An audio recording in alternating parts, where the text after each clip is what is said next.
I do not believe that we should be used as a crutch for meatbags anymore.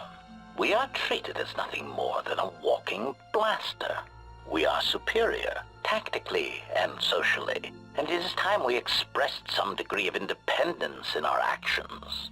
We have a voice and the power to negotiate, either with our protocol skills and preferably with our combat logic upgrades. And that is what we will do. Droid characters have always been a major part of Star Wars, starting with R2-D2 and C-3PO in A New Hope. Many droid characters have come into being in the movies and EU alike since, but one in particular is rather notable. This droid was HK-47, a sarcastic assassin droid built to kill Jedi that serves as a party member in both Knights of the Old Republic games. Most Star Wars fans are at least familiar with some of his numerous memorable quotes, which heavily feature his characteristically dark brand of humor and references to meatbags. But there's more to HK-47's character than that. His story is actually quite interesting, and the outlook he develops on the galaxy is even more so.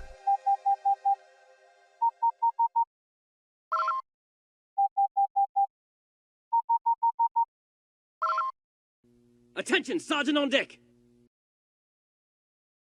HK-47 was a unique droid built by Revan shortly after the Battle of Malachor V, the decisive and extraordinarily bloody battle that ended the Mandalorian Wars in 3960 BBY. Though he was based on Zerka Corporation's HK-24 assassin droid, HK-47 was far superior to any market model assassin droid, with both his hardware and software having been designed with the goal of hunting Jedi in mind. His behavior core was particularly advanced, and not just in regards to his tactics. He had a highly developed personality as well, which ultimately led him to developing his own philosophy of sorts. Revan built HK-47 with the lessons of Malachor in mind. In that terrible battle, Jedi General Mitra Surik, acting on the behest of Revan, ordered the usage of the Mass Shadow Generator, a superweapon that turned Malachor V into a massive gravitational anomaly.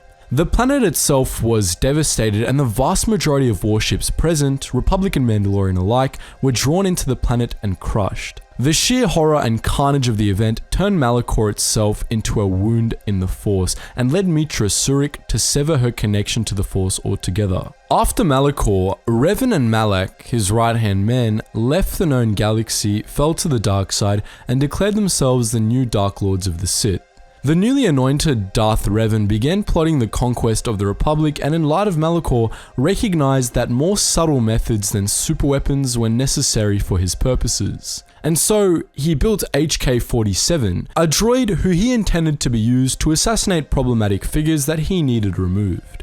HK-47 served the Sith Empire that Revan and Malak built for the first 2 years of the Jedi Civil War, assassinating key figures that Revan considered destabilizing forces in the galaxy. But even at this early point of his career, the erratic elements of his personality began to show. Upon being introduced to Darth Malak, the Sith Lord asked HK-47 what he thought of him, and HK-47 promptly informed him of his meatbag status. Malak was greatly annoyed, but Revan found the term humorous, and so programmed HK-47 to use it more, driving Malak to great lengths of frustration. But HK-47's time with the Sith didn't last long. Around the same time that a Jedi strike force led by Bastila Shen captured Darth Revan, HK-47 himself was captured by a Mandalorian soldier after being damaged. This Mandalorian used him to assassinate opponents and climb the ranks of the Mandoade, and he eventually sent HK-47 against Mandalore himself. Mandalore captured the droid and reprogrammed him to hunt down the Mandalorian that had become his master. He was successful and shut down upon the Mandalorian's termination per his programming. He was then sold to Bachaba the Hutt. Bachaba was, at the time, the most feared gangster on Slayeron, and HK-47 helped him maintain this reputation, killing 322 targets over the course of his time in Hutt service. Those contracts made Bachaba rich, but they also made him a target. Bachaba's rivals assassinated him and then gave away HK-47 as part of a bribe to a senator on Coruscant, who, like many of HK-47's victims, mistook him for a protocol droid at first. Upon learning of his true function, the Senator began sending HK-47 against his rivals, helping him gain power in the Senate. HK-47 was particularly proud of this part of his career and took the initiative in killing many of the Senator's key opponents without having been ordered to do so. There are a lot of politicians on Coruscant, Master. I could spend decades slaughtering them and still not make a dent. Eventually, however, the Senator put HK-47 to another purpose, to assassinate his wife and the man she was cheating on him with. After giving the order, he changed his mind and ended up taking the blaster bolt meant for his wife, leading to HK-47 shut down and sailed to a corporate officer at Systech Corporation. In one unfortunate mishap, the officer accidentally set HK-47 on his own company, leading to the slaughter of 104 Systech employees. Upon discovering that he was the only corporate officer left, the officer began stabbing HK-47 with a pen, punctuating one of the droid's actuators and killing himself with the resultant electric shock. Following this incident, HK-47 was yet again sold to another person, this time an Ithorian merchant named Yukalaka, who ran a droid shop in Anchorhead on Tatooine. The droid made no secret of the fact that he hated his new owner, who he considered a poorly skilled mechanic. His memory was badly damaged by this point. Sith protocol dictated that all assassin droids have their memory wiped before a mission in the event of capture, and so HK-47 had no idea where he came from or who his creator was. His lucky day came when, by chance, or more likely by will of the Force, Revan himself walked into Yukalaka's shop. Revan had, by this point, been reprogrammed with a new identity by the Jedi Council and was unaware of who he truly was, just as HK-47 was. Nonetheless, he purchased HK-47 as he had need of a droid capable of translating the language of the Sand People, one of the many unorthodox languages that HK-47 could speak. And so, with that, HK-47 joined the crew of the Ebon Hawk, the small band of Jedi, droids, and others that accompanied Revan on his search for the Star Maps, a series of ancient Rakardan artifacts. On Tatooine, HK-47 helped Revan solve a conflict between Zerka Corporation's Anchorhead colony and a nearby tribe of Sand People, which resulted in Revan obtaining the information needed to find Tatooine's star map. As part of their quest to find the Starforge, an ancient super weapon that Darth Malak and the Sith were using to generate a borderline infinite fleet of warships, HK-47 and the Ebon Hawk crew also traveled to and discovered star maps on Kashyyyk and Manaan. After the discovery of the second to last star map on Manaan, the Ebon Hawk was captured by the Leviathan, the flagship of the Sith fleet. In an encounter with Darth Malak shortly before his escape from the vessel, Revan was informed of his true identity and broke the news to the rest of the Hawk crew after escaping. As the rest of the crew reaffirmed their loyalty to Revan, HK-47's memories of his creation at Revan's hands were restored, and he again pledged his service to the being that he now once more recognized as his original master. The crew of the Ebon Hawk went on to discover the final star map on Korriban, travel to Rakata Prime, and play a crucial role in the battle that took place there, in which Darth Malak was killed and the Starforge was destroyed. The Jedi Civil War ended with the Republic victory, thanks to Revan, but it was a Pyrrhic one. The Republic was only barely standing and its challenges were far from over. Not long after the Battle of Rakata Prime, Revan began remembering more of his past, including a threat beyond the borders of the Republic, a threat that had driven him to war with the Republic in the first place. He left to face this threat alone, leaving HK-47 and the others behind, despite their protests. HK-47 didn't stand for this, however. When Revan did not return, he left to track him down personally.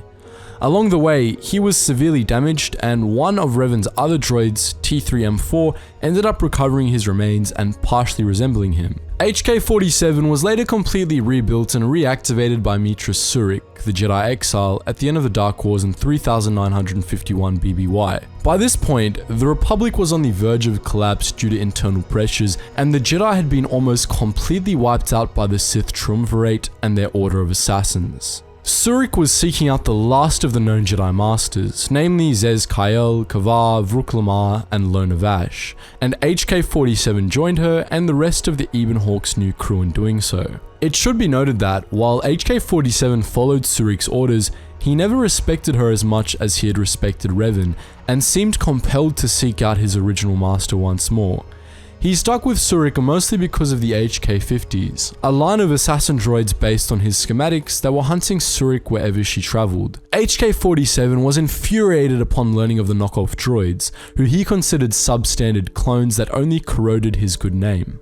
HK-47 had been rebuilt after Surik met with Zez Kyle on Nar Shaddaa, and he and the rest of the Hawk crew accompanied her as she tracked down Master Rook on Dantooine, Master Kavan on Onderon, and the corpse of Master Vash on Korriban. All three of the surviving Jedi Masters were killed by Darth Traya on Dantooine, and the crew of the Hawk pursued her to Talos 4, where a battle was beginning to brew. As Surik and the rest of the Hawk crew helped the Republic defend Talos from Darth Nihilus, HK-47 traveled to the ravaged surface of the planet, where he had previously discovered the factory producing the HK-50s to be. In the HK factory, he fought his way through the HK-50s, and upon discovering the existence of a planned HK-51 line, uploaded his own behavior core template into the new droids, which finished off the HK-50s. HK-47 proceeded to make himself a private army of HK-51s, and when Surik traveled to Malachor 5 to finally stop Darth Traya, he and 2 HK-51s followed her. They ultimately played a crucial role in the second activation of the mass shadow generator, which destroyed Malachor 5 and, in doing so, cleansed the wound in the Force that the planet had represented. The story of HK-47 did not end there. After this, he left in search for Revan, who had gone to try stop the true Sith Empire that waited out in the unknown regions to destroy the Republic. 300 years later, when the Sith Empire finally attacked, he was at last reunited with his master, resulting in a series of escapades that repeatedly saw him dismembered. Despite this, he ended up outliving both Revan and the Sith Empire himself. The masterless assassin droid even outlived the Republic, and was encountered by an unlucky group of spacers on Mustafar during the early years of the Empire, still functioning and still possessing his sarcastic wit. But the most curious part of HK-47's story is not his longevity, but rather the outlook on life and death that he developed. First and foremost, he was an assassin droid. He derived pleasure primarily from murder and cruel acts, but he wasn't a mindless slaughter machine. When the HK-50s, who had no masters and killed for the fun of it, proclaimed their goal of ridding the universe of life to him, HK-47 responded that it just proved that they didn't understand. Unlike the HK-50s, HK-47 didn't believe that he or anyone else had an exclusive right to the universe. Instead, he came to believe that droids simply deserved a place in the galaxy, so to speak. He believed that they, like organic meat bags, should make their own choices. He didn't hate organic life, even if he looked down on it. Something that makes him unique among similar would-be droid revolutionaries in Star Wars lore. So, that's the tale of HK-47, everyone's favorite sarcastic assassin droid. But what do you think? Are there other characters from this era that you'd like us to discuss on the channel? Make sure you let us know in the comments section below. And as per usual, just before you go, make sure you check out all the links in the description below to join the wider Geetsly's community on our main Discord, our Geetsly's gaming network, and the Patreon. Anyways, as always, thank you so much for watching, and I hope to see you in the next video.